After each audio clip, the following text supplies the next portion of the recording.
A harrowing clip emerged this week showing a Ukrainian soldier standing in a trench, defiantly saying "Glory to Ukraine," before he was then shot dead by his Russian captors.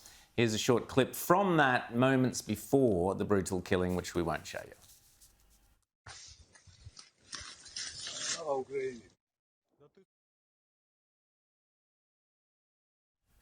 Right, so this inspired Richard Kemp, Colonel Richard Kemp, to write about where we're up to on the war. He thinks that morale is playing a critical role in the Ukrainians' defence. That sounds optimistic to me, but let's ask Colonel Richard Kemp. Always great to see you, Richard. Welcome back to Outsiders. Just give us a rundown on why that clip was important to you and really where we are in this war at the moment. Well, I think that clip, harrowing though it was, if you watch the whole thing, symbolized the defiance of the Ukrainian people against the invaders from Russia. And he knew he was going to die. He no doubt saw the guns pointing at him. Minutes or seconds later, he then got splattered with bullets. And the last thing he said was "Slava Ukraini," which means "glory to Ukraine." And I think that does sum up the resolve of the Ukrainian people. Now, you're right to be skeptical about whether morale alone can save Ukraine. It can't, of course it can't, but it does play a major part in fighting. You can have all the equipment you want, you can have all the ammunition you want, you can have all the tanks you want, but if you don't have the fighting spirit to use them and go above and beyond, even at times when you know there's a very good chance you'll die, then you're not going to do as well as the side who has that. And I think we've got, on the one hand, we've got Ukraine, which does have that spirit. They're fighting for their lives. They're fighting for the men and women to their left and right. They're fighting for their families and their country. The Russians, on the other hand, they don't really know what they're fighting for in many cases. They're just sent there. And we've heard certainly stories about Russians being forced forward into battle at the point of a gun. And that does make a big difference, but it's not going to turn the war entirely. What's needed now, I think, more than any other time in the past, is greater support for the Ukrainian armed forces in terms of weaponry, ammunition, tanks, planes, because the Russians have certainly been building up their resources over the last few months, mobilizing maybe up to 300 to 500,000 people, building new armored vehicles, churning out masses of artillery shells, which is a real battle winner in this fight, beyond anything that all Western countries combined can provide to Ukraine. James. Well, so I want to ask you then, Colonel Kemp, where does this go? I mean, are we in a situation now where you've got morale on one side, you've got a massive Russian troops and equipment on the other side? Do you wind up with a long-term stalemated position in Ukraine? What is the end game? And, is there any reasonable chance that you can talk about some sort of way to settle this without, escalating it, or with just being a long war of attrition, 5-10 years of Ukraine being ground up between both sides?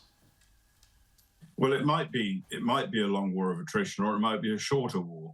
I don't see any way of a negotiated peace myself, because both sides are so far apart.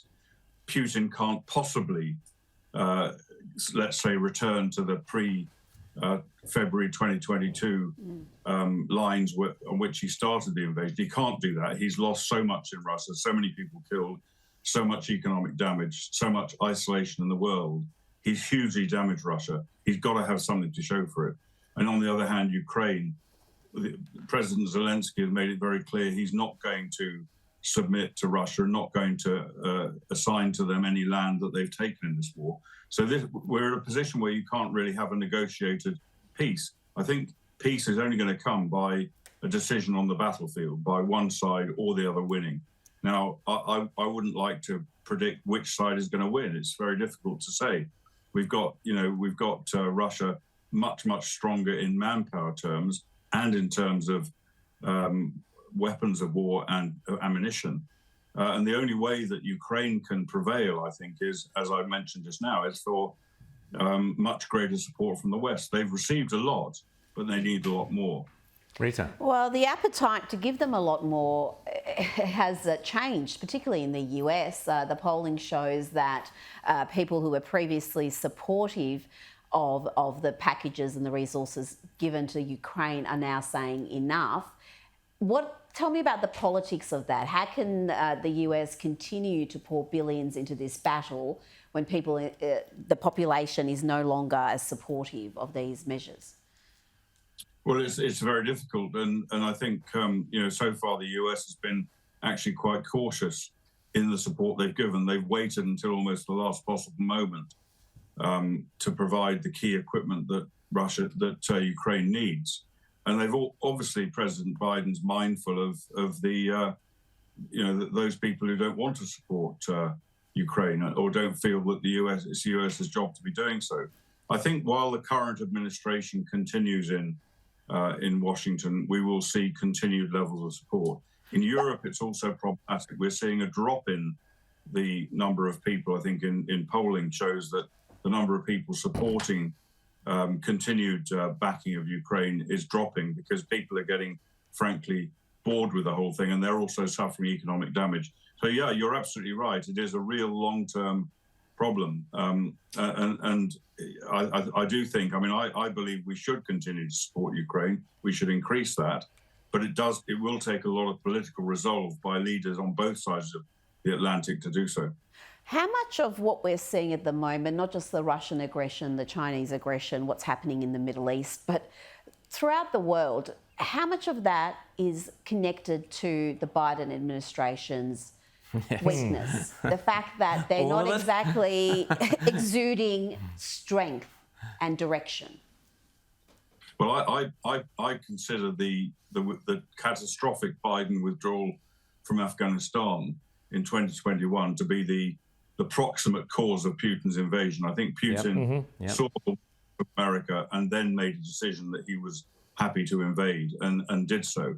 And what you mentioned, Chinese aggression as well. I think this is a key point, and it's an important reason for us to continue backing Ukraine, because if Russia defeats not just Ukraine, but if they defeat Ukraine, they'll defeat NATO. And if they do so, then that will encourage them to greater aggression, for example, over Taiwan. They've seen we're patting ourselves on the back about the strength of our support for Ukraine, but it hasn't really been strong enough. And I think President Xi will be watching this carefully. Not only will he want Russia to prevail, and he's been supporting Russia right from the very beginning, and there are rumors going around now, based on intelligence, that he's planning to supply Russia with munitions himself. I think this is a key issue, that the effect on China of a defeat by Russia. And what about Richard? China, we read, are now kind of brokering some deal between the Saudis and Iran, which sounds like an absolute nightmare scenario. What's your thoughts quickly on that before we finish up? This is another problem, and again, it's been brought about by President Biden, who has treated Saudi Arabia extremely badly since the beginning, since he started his administration, right from the beginning, and that lost a huge amount of confidence in the US from Saudi, and at the same time, he's been doing his best to give Iran more and more power. So I think that is another consequence of the weakness of the administration in Washington today. Colonel Richard Kemp, always great to have you on the show. Thanks so much for talking to us. I know it's it's late over there in Britain. Great to see you, and we'll chat again soon. And you're 100% correct about Biden there. And of course, Donald Trump brought in the Abraham Accords, which brought peace to the Middle East. Now we're seeing the complete opposite. There you go.